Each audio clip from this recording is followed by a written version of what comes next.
আমার সাইডকে গুলি করছে।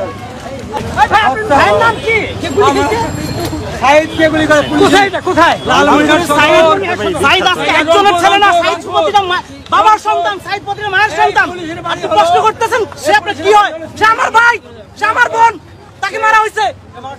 কাঁদবো, হাসবো, তামাশা করবো, কি করবো জানি না। আমি একজন ছাত্র, আই এম এ স্টুডেন্ট। আমি নিজের চোখে গুলি চলাইতে দেখছি।